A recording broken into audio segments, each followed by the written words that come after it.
I was blown away that so many people congregated to learn about white supremacy and white privilege.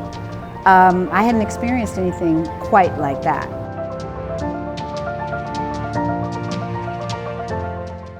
I like being at a conference where all the white people know that they're white.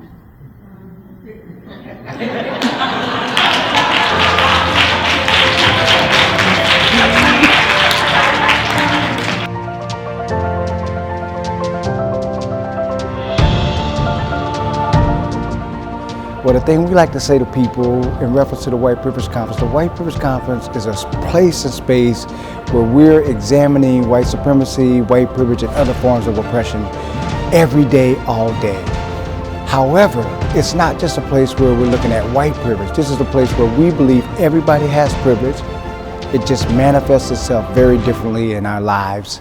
It serves white supremacy to have us as people of color and indigenous peoples on the floor, on the ground. As long as we are locked in anger and self-hatred, we're on the floor and white supremacy is ranking supreme. I can say I love and care about POC Native folks in my life, but if I haven't done the work here, I will never be able to authentically step into embodied relationship with folks. And Native folks and folks of color, at least young people in schools that I've worked in, they don't navigate schools by what white teachers say. They navigate schools by, does this feel safe to me? It's really imperative that we understand these frameworks of privilege and power and how they intersect systemically, not just interpersonally. And that's something that the White Privilege Conference is really good at doing, is being very intentional about naming whiteness, naming forms of supremacy, and a lot of other conferences don't do that. That's one of the first things that caught me. They said if you don't change the name of this conference, nobody's going to come to this conference. So, as a community, we can't afford to any longer be impacted by issues of oppression. We just don't have room for it. So we can't afford to have parts of our community feel like they're not being included when the community gets together. It's the only conference I go to which is really based in action, making change, going back and doing stuff versus just talking about things. It was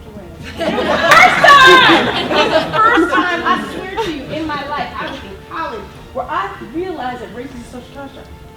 Cause all Renisha got was a shotgun blast just for knocking on the door, left right on the floor, half her face gone, but no one was locked up like Akon. Black life, cover no insurance like State Farm. Race wrong, black people, better put your brakes on. The White Privilege Conference changes your life, and I know people say that and it sounds, but it really does.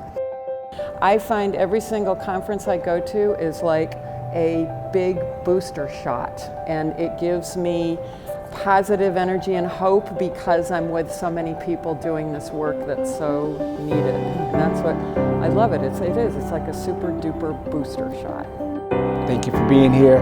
20 years. 20 more.